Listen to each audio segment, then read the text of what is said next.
Esta es la parte 2 de la descripción del trabajo, contribución de refuerzo horizontal a la resistencia de muros de mampostería confinada.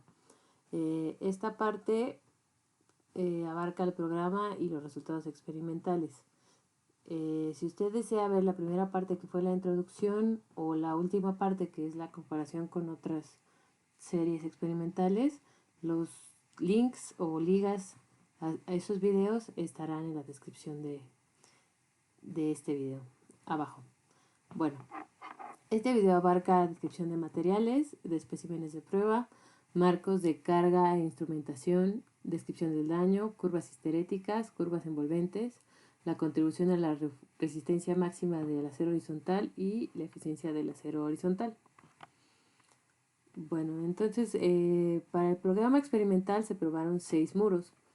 Estos 6 muros, su variable principal fue la cuantía de acero horizontal, en donde va desde 0, es decir, ninguna barra de acero horizontal en la junta, hasta 15.77 kilogramos sobre centímetro cuadrado, si se multiplica la cuantía por los 6.000 del esfuerzo de fluencia. Y esto correspondería a 2 barras de 1/4 de pulgada más una barra de 3/16. Entonces, esos son los modelos extremos, y entre ellos pues diferentes combinaciones de barras y de diámetros para dar la cuantía necesaria para analizar la eficiencia en diferentes puntos. Se procuró que el MB1 y el MB5 estuvieran fuera de los límites de mínimo y máximo. Luego el MB2 que estuviera cerca antes de la bajada de eficiencia. El MB3 ya que la eficiencia fuera 20%. Y el MB4 muy cerquita de la máxima. Estos modelos fueron 6 muros a escala natural, variando la cuantía de refuerzo. El refuerzo fue en las juntas de mortero, a cada 2 hiladas. La separación de estas 2 hiladas fueron aproximadamente 26 centímetros. Los muros tenían 255 centímetros o 2.55 metros de base, más o menos. Bueno, variaron como medio centímetro entre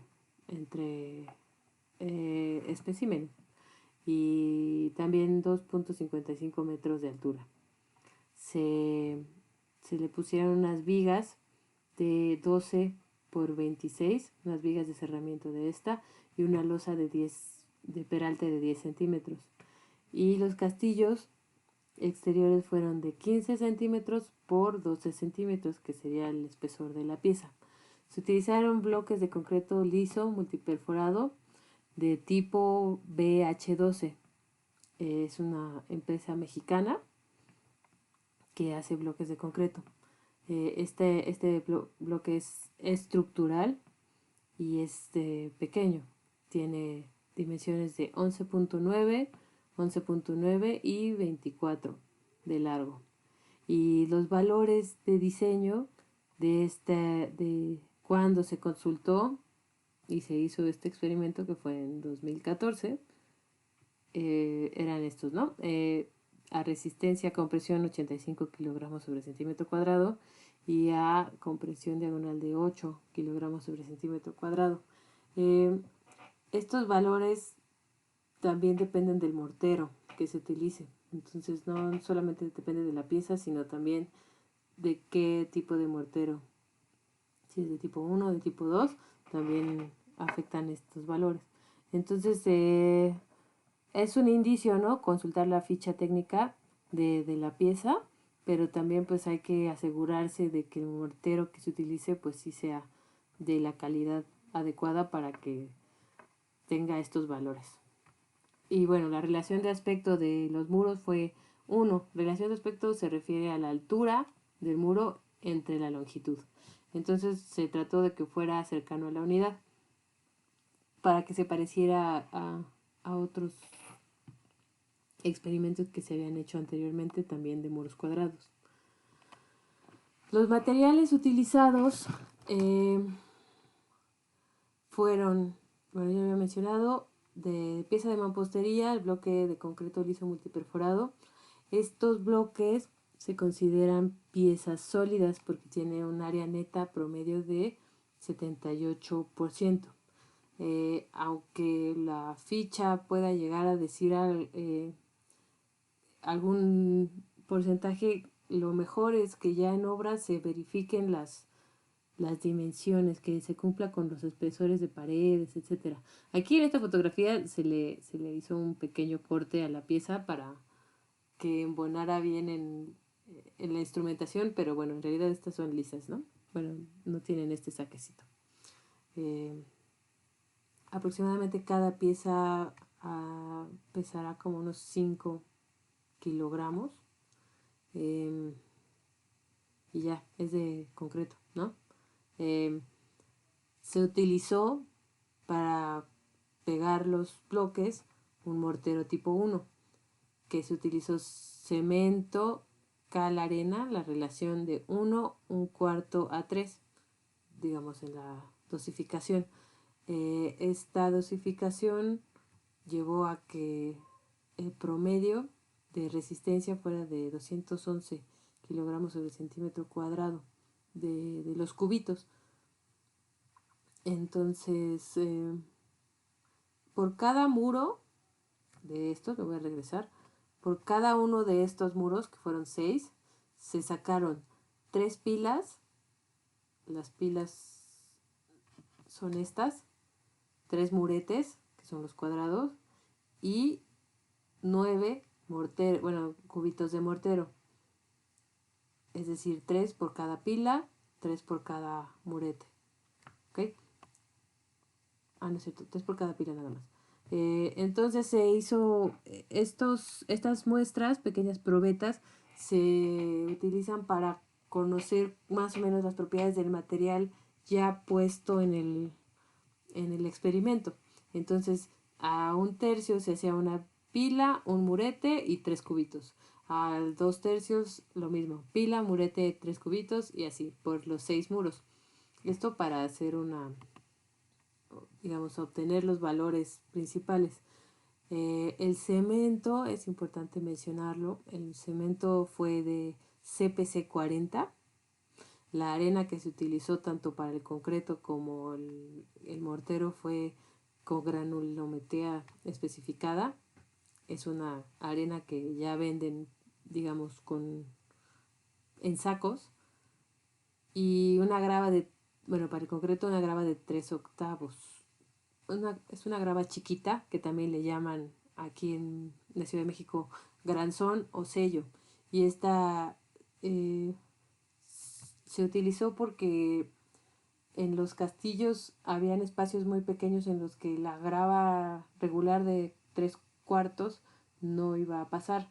Entonces se utilizó tanto grava chiquita como un fluidificante, en el caso del concreto, de castillos y, bueno, sobre todo de castillos. Entonces la mampostería se hicieron 3 pilas por muro pegados con este mortero y la resistencia promedio de todas las pilas que se probaron, que fueron 18, fue de 121.7 kilogramos sobre centímetro cuadrado. Considerablemente más grande que el que tenía la ficha técnica, ¿no? Pero bueno, aquí están ya los valores por muro. Cada muro tuvo 3 pilas y tuvieron esta variación, ¿no?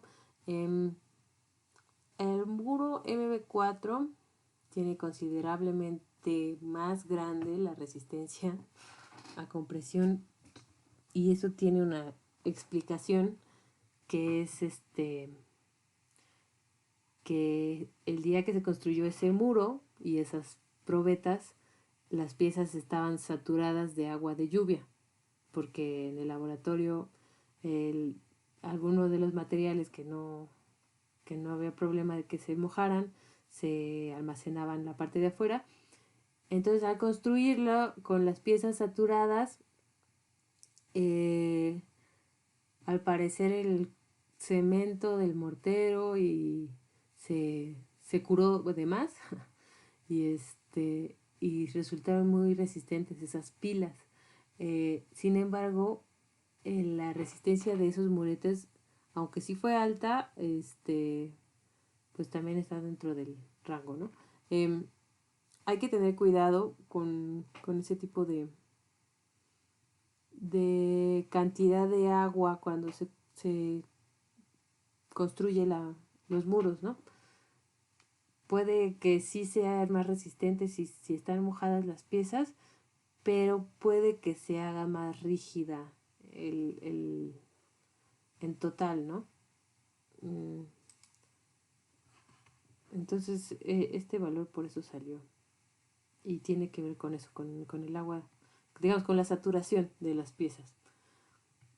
Pero bueno, la resistencia de los muretes, en promedio de los 18 muretes que se probaron, fue de 11.5. Se probaron 154 cubos de mortero que dieron estas. Si el valor tiene una rayita arriba, es el promedio experimental, no es el de diseño, hay que tener cuidado. El de diseño es el que tiene el asterisco, que está ya un poco reducido. Este es el promedio de las pruebas que se hicieron en la máquina universal. Bueno, y de concreto se obtuvieron cilindros tanto para el concreto que se utilizó en las bases, para anclar los muros en los castillos, en las talas y en las losas, y se dosificó para tener una resistencia de 250 kilogramos sobre centímetro cuadrado. Sin embargo, la resistencia promedio fue de 380. Esto se le atribuye tanto a que se utilizó un fluidificante en los castillos, que eso elevó un poco la resistencia por la relación agua-cemento, y también por una grava chiquita, la grava de 3/8. Bueno, entonces estas fueron las resistencias promedio por muro, ¿no? Digamos, son las promedios de las 3 probetas que se hicieron por cada uno. Y en relación con el acero, las resistencias bueno, para el acero longitudinal, que es el largo, tanto de castillos como de Dallas, se utilizó acero con un esfuerzo de diferencia de 4.200 kilogramos sobre centímetro cuadrado, que es el típico de varillas que tiene digamos, 4.200 hasta la fluencia, luego tiene una etapa de endurecimiento por deformación y luego vuelve a aumentar su resistencia hasta una resistencia U. Esto es como una curva convencional de este tipo de barras. Y para el acero horizontal se utilizó el varillín, que ya lo había mencionado. Ahora, se hicieron probetas para cada uno de los diámetros de estos varillines, y se obtuvieron estas curvas. Hay que tener cuidado al asumir que las varillas tienen 6.000 kilogramos sobre centímetro cuadrado. Aquí, por ejemplo, se ve que las varillas de 3/16 no alcanzaron a llegar a los 6.000 antes de la afluencia o durante la afluencia. Las demás sí, de la de 1/4 y de 5/32 sí. Ahora, si yo encimo esta gráfica del varillín de la derecha en la gráfica de la izquierda, que, o sea, no es algo así muy, muy exacto, pero es como para ejemplificar. Estas varillas no tienen esta meseta del endurecimiento por deformación. Como ya están, digamos, ya están estiradas, ya habían estado estiradas, ya llegan directo a la curva esta. Entonces, tienen un comportamiento un poco distinto, que es lineal hasta la fluencia y ya después cambian de pendiente hasta la falla, ¿no? Ya se hace como un poco más horizontal y llegan a estas deformaciones, ¿no? Aquí está la tablita del esfuerzo de fluencia de de la mayoría fue de 5.845, 5.666 y 6.113, ¿no? Para los estribos se usó alambrón, que tiene un esfuerzo de frecuencia de 2.530. Es un acero mucho más deformable que estos otros dos, y se utilizó, es práctico porque se puede manejar mucho más fácil, se puede doblar mucho más fácil, no es tan resistente. Entonces lo que se hizo para asegurar que tuviera, digamos, estribos que no se rompieran con las barras del número 6 que traían los castillos, se utilizaron estribos dobles.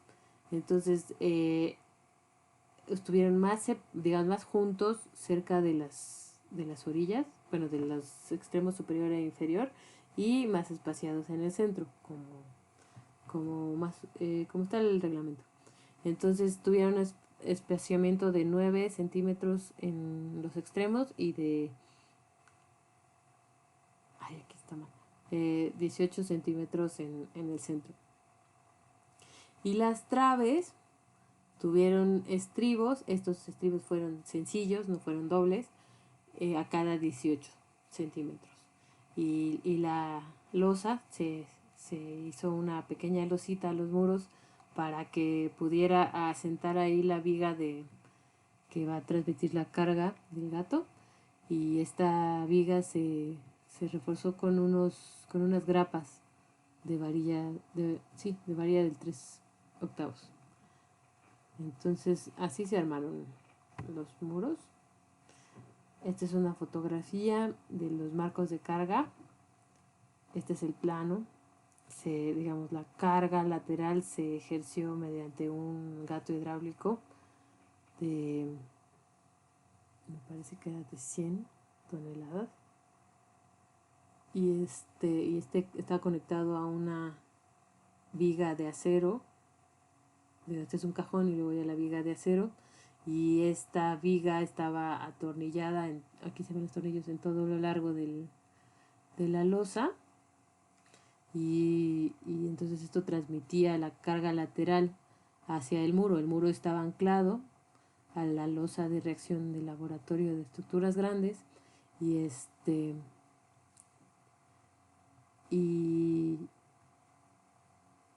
estuvo, bueno, esta parte de arriba era la que cargaba la carga gravitacional. Aquí no se alcanza a ver bien, ahorita va a haber otra imagen, pero bueno, se hizo una carga con un brazo para que diera la cantidad necesaria. Estas naranjitas que se ven aquí son celdas de carga. También esta es una celda de carga.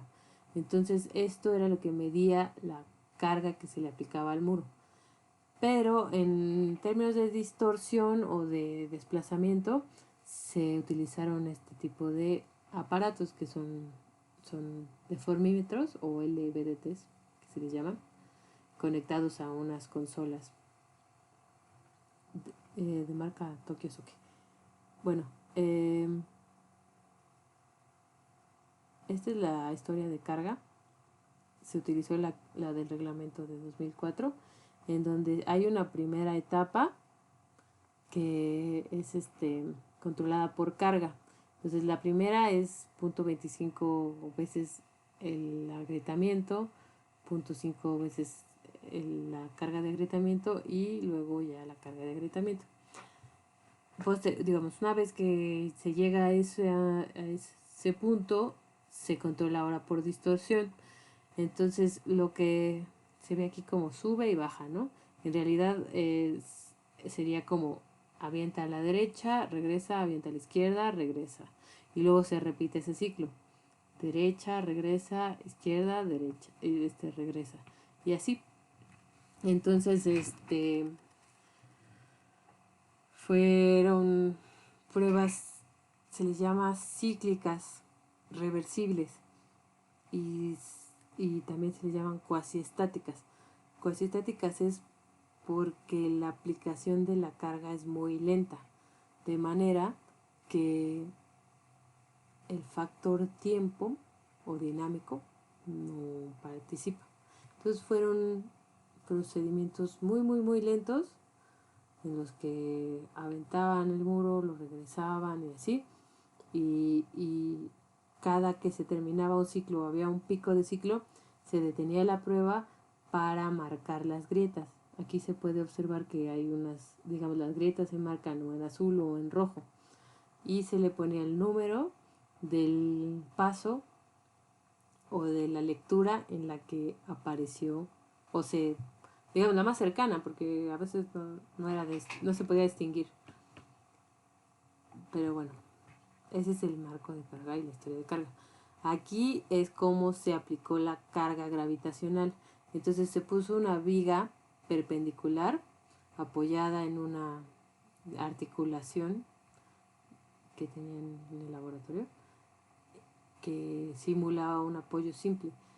Entonces, tanto estos elementos como estos equilibraban la carga con un brazo. Entonces se colgaron dos placas atornilladas entre sí y se calculó cuál era el brazo necesario para que se asegurara que tuviera un esfuerzo de 5 kilogramos sobre centímetro cuadrado. En realidad estos muros están simulando un muro de planta baja de un edificio de 5 niveles. Entonces se calculó para que esta carga diera eso. Y este es el, digamos, el plano de la vista trasera del muro. Estas vigas, es importante mencionarlo, bueno, no son vigas, más bien son columnas amarillas, sirvieron para poner unos topes.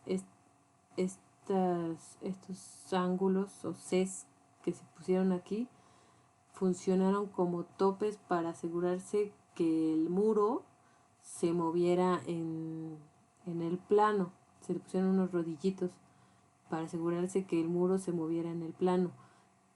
Esto debido a que cuando ya el daño es muy grande, puede que el muro falle en contra, bueno, en fuera del plano, o sea, que se doble hacia enfrente o hacia atrás. Entonces este tipo de mecanismos que pueden ser muy estorbosos, en realidad también son de seguridad. Entonces, para eso se pusieron esas. Ok. Entonces, los modelos se instrumentaron internamente y externamente. Internamente se le pusieron unas strain gauge o deformímetros adheridos al refuerzo horizontal en diferentes puntos. Se trató de que fuera una retícula de tipo diagonal para medir, digamos, más de cerca las grietas que pudieran llegar a aparecer. Y de instrumentación externa se midieron fuerzas con las celdas de carga que mencioné, desplazamientos absolutos, es decir, se medían desde un punto externo hacia el muro, y desplazamientos relativos entre puntos del muro. Estos se pusieron con tubulares articulados a unos tornillos que se le anclaron al muro, y entonces aquí lo que se intentó medir también pues eran los desplazamientos relativos entre puntos internos del muro. También se utilizaron estos instrumentos chiquitos para asegurarse que no hubiera tanto un deslizamiento de la base que pudiera modificar algunos de estos números, y que tampoco se levantara demasiado o se bajara alguno de los extremos de la base. Y bueno, este es uno de las fotografías del estado final de los 6 muros. De la parte superior izquierda es el muro que no tenía refuerzo horizontal, y de la parte derecha es el muro que tenía más refuerzo horizontal de todos. Entonces se puede observar cómo a medida que que fue aumentando el refuerzo, digamos la cuantía de refuerzo horizontal, se va viendo más repartido el daño en el panel de mampostería. Por ejemplo, en el primero se ven 2 grietas diagonales prominentes que digamos que penetran en los castillos, los extremos superiores e inferiores de los castillos, y cerca de ellos hay aplastamiento. Que se caigan estos pedacitos de pieza o de castillo se le llama aquí en México aplastamiento. Entonces tenemos grietas diagonales, aplastamiento cerca de los extremos de los castillos, y aparte, no sé si se alcance a observar un plano vertical cerca de los castillos, paralelo a los castillos. Entonces, como que se dividió el muro en cuatro triángulos, en donde los triángulos que trabajaron, digamos, o que están más agrietados son los laterales. Bueno, y digamos, la grieta es prominente, ¿no? Se alcanza a ver muy bien. Bueno, posteriormente ya empezó a tener refuerzo, se ve un poco más repartido el daño. Sin embargo, en esta cuantía, como eran varillas muy chiquititas, se rompieron en cierto punto, hubo una falla frágil en este punto del muro, lo que hizo que los otros alambres o las otras barras fueran rompiendo como en cadena, y eso provocó que se abriera además esta grieta. Entonces, bueno, eso puede ser un indicio de qué es lo necesario para un límite inferior, ¿no? Lo que no se desea, pues, es que no fallen frágilmente los muros, ¿no? Bueno, la que sigue fue ya una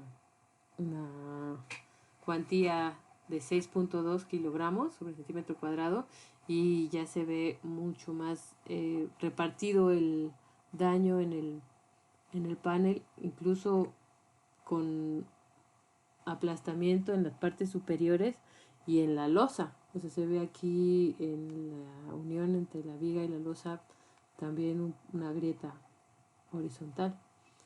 En el muro 3, este fue el que más resistió.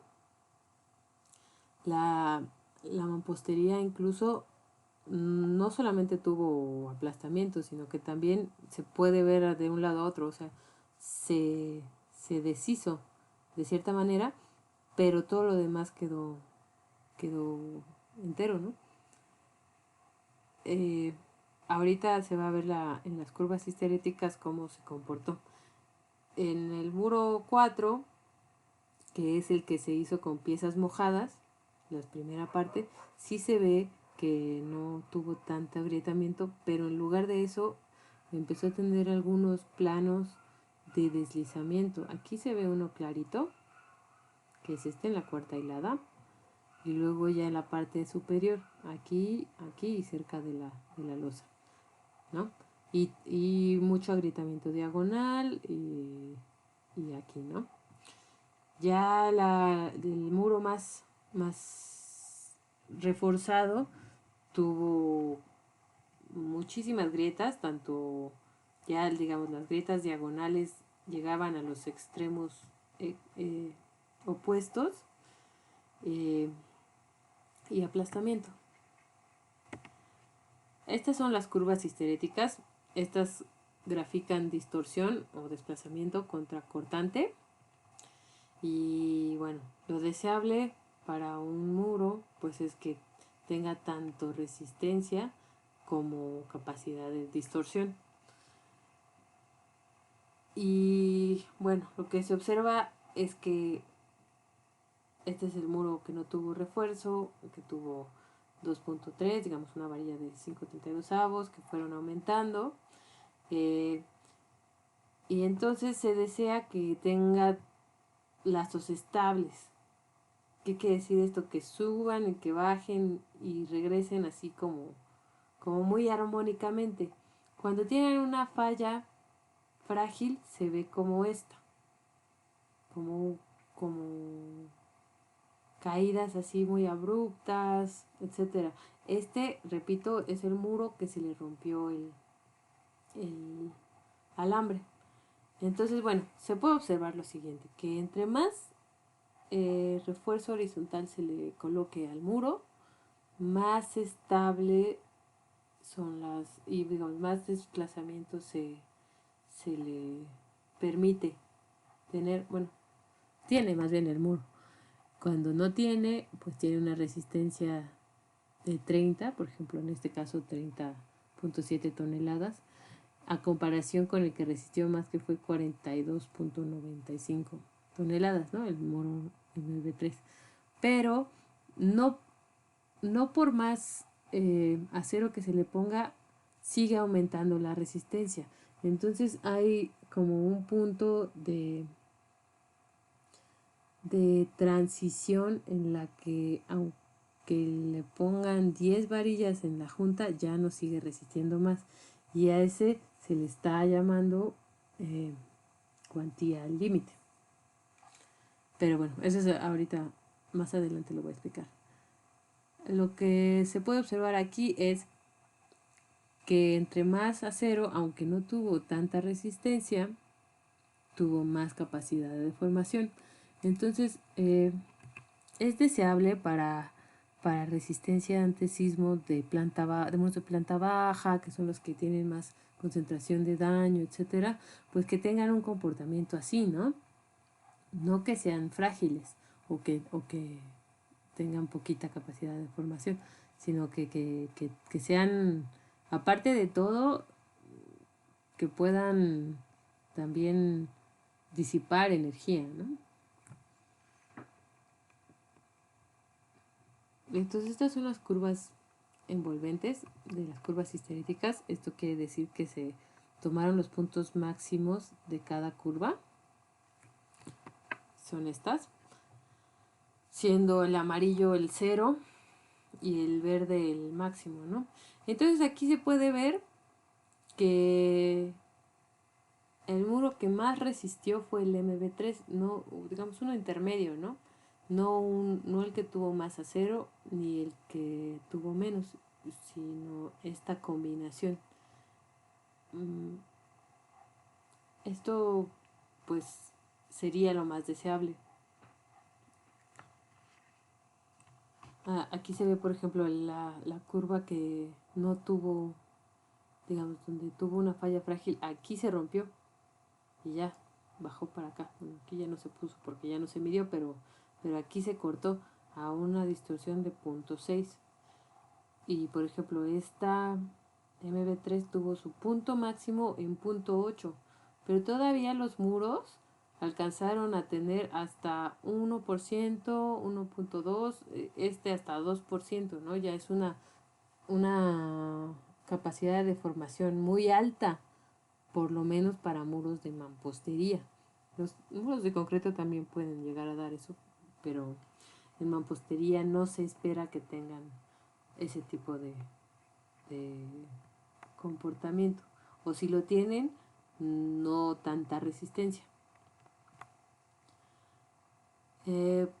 Después se midió cómo funcionaba el acero en cada uno de los modelos, y el criterio fue por cada alambre de refuerzo se tomó el esfuerzo máximo, asumiendo que ahí es donde estaba la grieta prominente. Bueno, no el esfuerzo, la deformación máxima, ¿no? Lo medido por el deformímetro. Esa deformación se comparó con la curva esfuerzo-deformación de cada uno de los diámetros que tenía, y entonces se asumió, no sé, si tiene deformación 0.1 y es una varilla de 3/16, se asumía que tenía un esfuerzo de 6.000, ¿no? Por ejemplo aquí. Y esos 6.000 en esfuerzo se multiplicaron por el área de la varilla para trasladarlos en fuerza. Entonces, así se pudo calcular la fuerza de cada uno de las juntas reforzadas para conocer cuál era la contribución de la fuerza cortante del acero a la total. Y también con eso se pudo calcular la eficiencia experimental, que se refiere a esto, el esfuerzo de, digamos, la fuerza del cortante medida entre el total,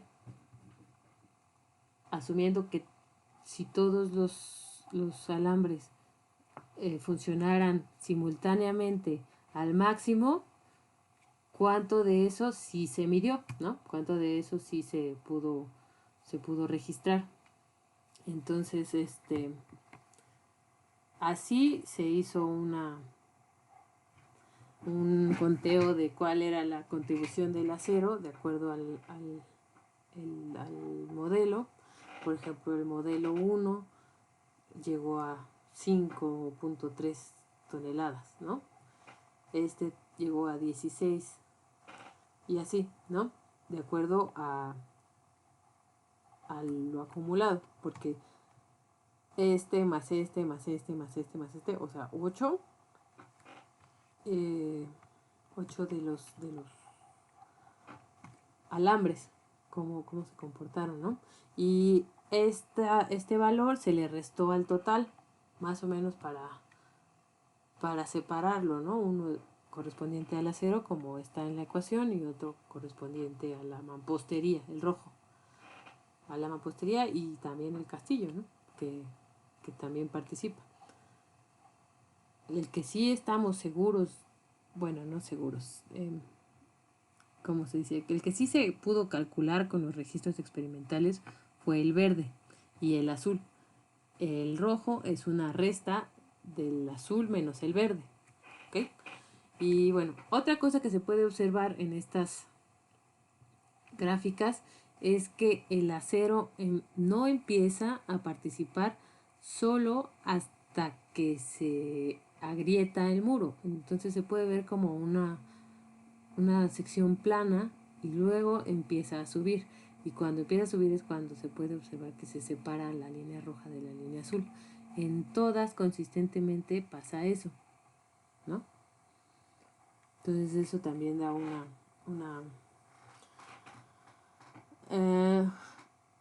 una pista de que en realidad el acero horizontal es como un seguro, o sea, de nuevo el muro o de nuevo el edificio pues no lo ocupa.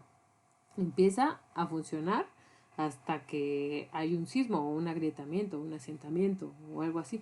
Entonces es como un seguro de vida, por ejemplo, bueno, como de que sabemos que tiene ahí un guardadito de resistencia. Estas son las eficiencias calculadas con el acero, o sea, que de todo el acero que se le puso a cada muro funcionó o actuó durante la prueba. Y entonces se puede ver esto, ¿no? Que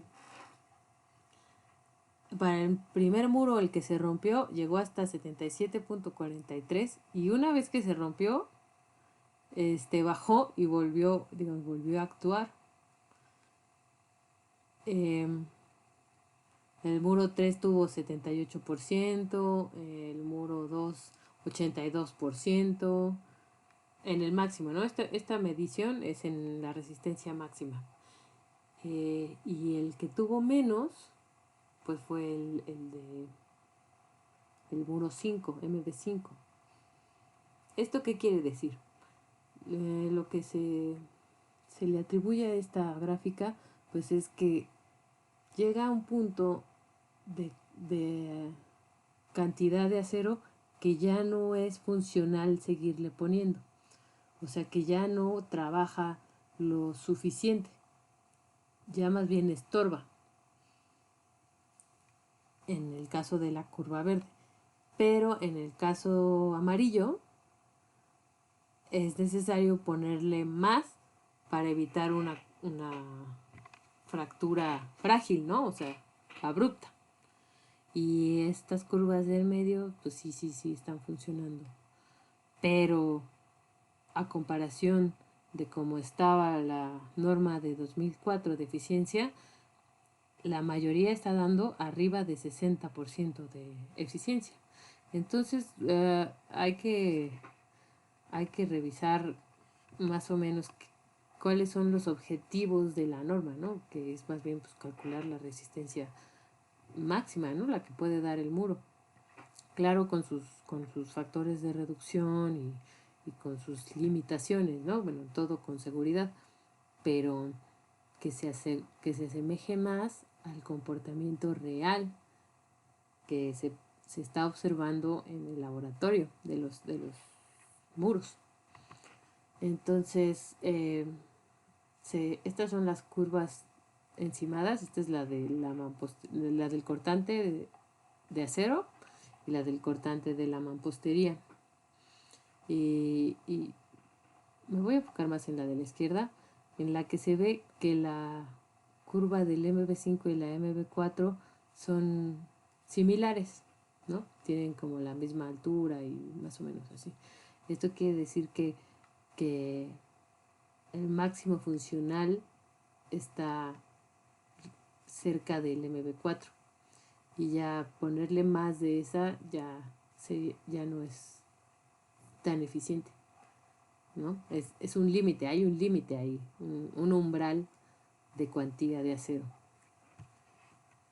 Y se puede ver aquí. Si aquí se graficaron los puntos máximos del cortante contra la cuantía de cada uno de los especímenes.